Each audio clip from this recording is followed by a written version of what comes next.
Un homme se doit de porter un complet pour les mariages, les rencontres d'affaires ou toute autre occasion formelle. Mais ces vêtements sont complexes. Autrefois, les tailleurs travaillaient des heures pour en fabriquer un seul. Aujourd'hui, grâce aux machines sophistiquées, les ouvriers spécialisés en produisent des centaines par jour. Les complets sont formés de différentes pièces de tissu. Et comme le tissu est cher, les fabricants doivent optimiser la façon dont ils coupent leurs pièces. Cette travailleuse arrange les pièces efficacement grâce à un programme informatique. Elle transfère ensuite ces arrangements à cette machine à étaler automatisée qui entre en action. Le tissu doit être parfaitement plat et sans tension. Un travailleur supervise l'étalement pour prévenir les erreurs. Après que la machine a étalé une épaisseur de tissu, elle en étend une autre par-dessus, formant ainsi des couches. Le processus est appelé empilement.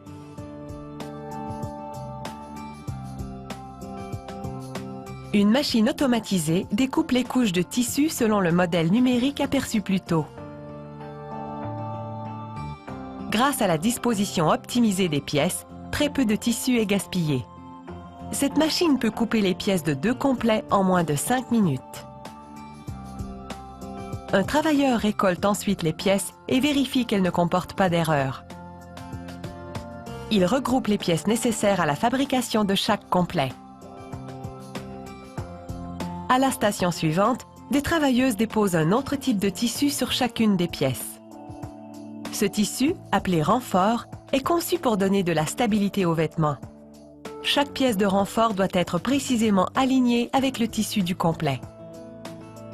Les travailleuses placent ensuite un autre type de renfort aux endroits qu'ils nécessitent. Puis, les pièces sont envoyées dans une armoire chauffante. Le dos du renfort est recouvert de colle qui, en chauffant, se liquéfie et lie les tissus.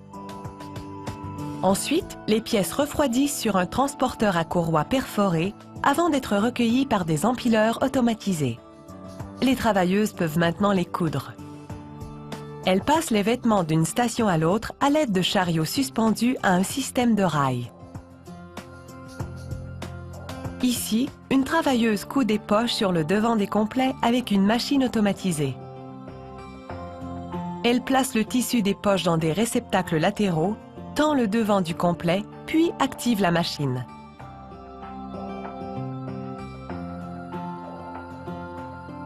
Celle-ci coud les poches et en découpe les ouvertures.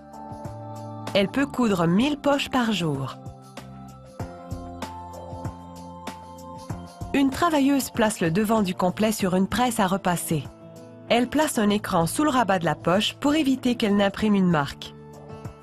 Un point rouge lumineux l'aide à positionner le tissu. La presse génère pression et vapeur. La presse révèle un devant de complet parfaitement moulé. La travailleuse enlève un pli avec un fer à main. Une employée coud le coude avec une machine sophistiquée. Lorsqu'un complet est exposé en magasin, la couture du coude est la plus visible. Elle doit donc être parfaite. Un rail ayant la forme d'un coude de complet amène le tissu à l'aiguille et le guide pendant la couture. Cette machine peut coudre 900 coudes de complet par jour, assez pour produire près de 500 complets. Vient ensuite la partie vraiment difficile, attacher la manche au complet. C'est l'opération la plus complexe de toute l'usine. En cousant, les travailleuses suivent des repères dans le tissu pour le répartir uniformément autour des emmanchures.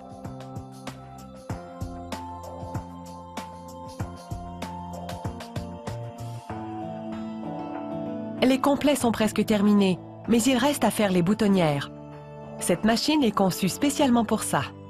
Une marque de fil indique à l'ouvrière où positionner le complet. La machine saisit ensuite le tissu et coud la boutonnière. Puis, elle perfore le tissu à l'intérieur de la couture. Les complets terminés sont envoyés au contrôle de la qualité où une travailleuse les inspecte minutieusement. Cette usine produit plusieurs centaines de complets par jour. Il y a donc beaucoup d'inspections à faire. Tout Tout homme, un jour ou l'autre, devra porter un complet. Heureusement que les travailleurs qualifiés et les machines de précision sont là pour les faire.